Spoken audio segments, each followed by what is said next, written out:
चिराग जी, जिस तरह से बिहार में पुल गिर रहे हैं उस कहीं न कहीं विपक्ष के लिए एक बड़ा सवाल है। भाई जो विपक्ष, पहली बात तो मैं इस पे आरोप प्रत्यारोप में मैं नहीं जा रहा, पर जो विपक्ष इस पे सवाल खड़े कर रहा है उस विपक्ष को भी समझने की जरूरत है भैया कि ये पुल रातों रात निर्माण नहीं हुआ।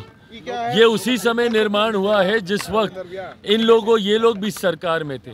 पर बहरहाल इस बात को सुनिश्चित किया जाएगा कि जिस किसी ने भी भ्रष्टाचार की वजह से गुणवत्ता के साथ समझौता किया है, ऐसे हर एक दोषी को चिन्हित कर बिहार में हमारी सरकार उसके ऊपर कार्रवाई करने का काम करेगी, ये विश्वास दिलाते हैं। पर हाँ, शिक्षा विभाग में भ्रष्टाचार हुआ है सर। किशनगंज में डीईओ को निलंबित किया गया है। शिक्षा विभाग किशनगंज का मामला है भाई। जिस विभाग में भ्रष्टाचार हुआ है, मुख्यमंत्री जी कई बार इस बात को कह चुके हैं कि वो भ्रष्टाचार से किसी तरीके का समझौता नहीं करेंगे। जिस तरीके से किशनगंज की एक घटना सामने आई, तुरंत उसके ऊपर कार्रवाई भी हुई है। ये उसी पहल के तहत है जहाँ पर करप्शन से कोई समझौता हमारी सरकार में बर्दाश्त नहीं किया जाएगा। और आने वाले दिनों में भी इस बात को सुनिश्चित किया जाएगा कि जहां पर जो भी, भले वो निर्माण कार्यों को लेकर हो या किसी भी तरीके का भ्रष्टाचार हो, अधिकारी हो या जो भी व्यक्ति विशेष या कोई संगठन हो, उसके ऊपर कार्रवाई की जाएगी। आज अभिनंदन समारोह है, आप कहीं शामिल हो रहे हैं? भाई आज मेरे नेता, मेरे पिता आदरणीय रामविलास पासवान जी का जयंती भी है।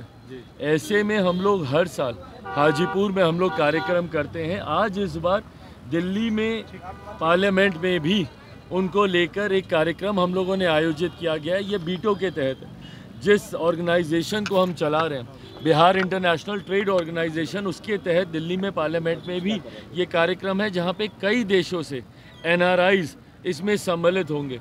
तो हम हाजीपुर जाकर तुरंत हम वापस जाएंगे दिल्ली में। पार्लियामेंट वाले कार्यक्रम में भी सम्मिलित होने के लिए हम वापस दिल्ली भी जाएंगे।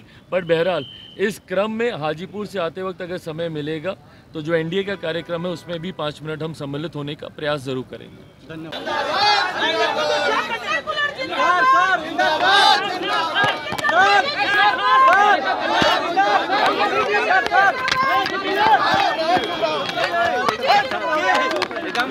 आप लोग ऐसा झगड़ा कर देते हैं कि लगता है कि युद्ध में जा रहे हैं।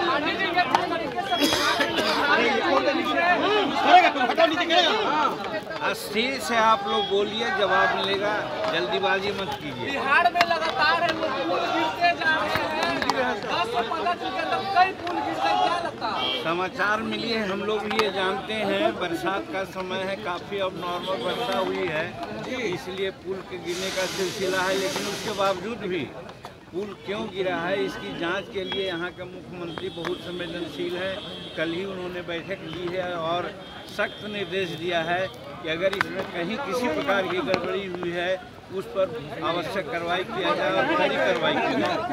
हाथरस में जिस तरीके से जो घटना घटी है उसको लेकर क्या कहेंगे? 121 लोगों की जान चली। देखिए, हिंदुस्तान आस्थाओं का देश है। यहाँ पर बहुत प्रकार के बावाएँ हैं, न बुलाने पर भी बहुत लोग आ जाते हैं। ये प्रशासन को चाहिए था वहाँ पर कि जब संख्या मात्र 80,000 के थी, जुट गए 2.5 लाख, तो उसको मैनेज करना चाहिए था। या सेवादार लोग थे, जो प्रबंधक थे, उनको इसके एहसास अगर थी तो प्रशासन से मदद लेना चाहिए था। वो नहीं प्रशासन से मदद लिए, बावजूद उसके उत्तर प्रदेश की सरकार सख्त है और आवश्यक कार्रवाई कर रही है, गिरफ्तारियां चल रही काफी पे लग रहे हैं कि आपके जमाने के बनाए पुल हैं। एक बात समझने की आवश्यकता है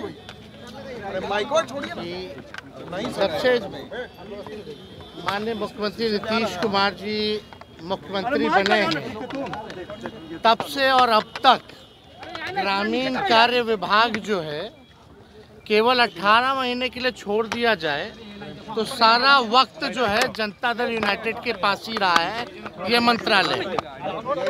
और बिहार में लगातार पुल की घटनाएं हो रही है। लगभग जो है 1 दर्जन से ज़्यादा जो है पुलें गिर चुकी हैं और हम तो केवल 18 महीने रहे और 18 महीने जब हम मंत्री रहे तो विभाग के पास तो पैसा ही नहीं था। 6 से 8 महीने तो विभाग में पैसा लाने में लगा और अब तक तो हम लोगों ने केवल पुल ही सैंक्शन किए थे और जो हम लोगों के कार्यकाल का जो 18 महीने तो अब बनना शुरू हुआ ही होगा या टेंडर की प्रक्रिया में होगी। लेकिन 18 महीने के अलावा 17 साल तक 18 साल तक जनता दल यूनाइटेड के पास ग्रामीण विभाग रहा, ग्रामीण कार्य विभाग रहा और ये सारे पुलें वही हैं जो गिर रही है, जो कि जनता दल यूनाइटेड के टाइम का है। और पहली बात आप देखिएगा पुल गिर रहा है, नीट का पेपर या बहाली के पेपर लीक हो रहे हैं, बिहार में लगातार अपराध की घटनाएं हो रही हैं, भ्रष्टाचार हो रहा है।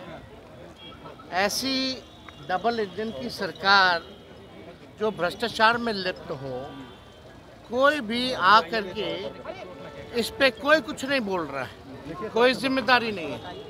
देखो गजब खेल है ये डबल इंजन सरकार का।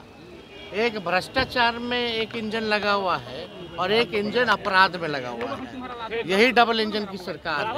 और इस बार बिहार की जनता जो लोग पेपर लीक करवा रहे, जिन लोगों ने बेरोजगारी बढ़ाई है, जिन लोगों ने गरीबी बढ़ाई है, जिन लोगों ने महंगाई बढ़ाई है, जिन लोगों के कार्यकाल में पुल गिरा है, आने वाले समय में इनको सत्ता में लौटने नहीं देगी। राजनीति कर रहे हैं, राजनीति कर रहे हैं। और यहाँ लोग बैठ करके पुल गिरवा रहा है। चलो।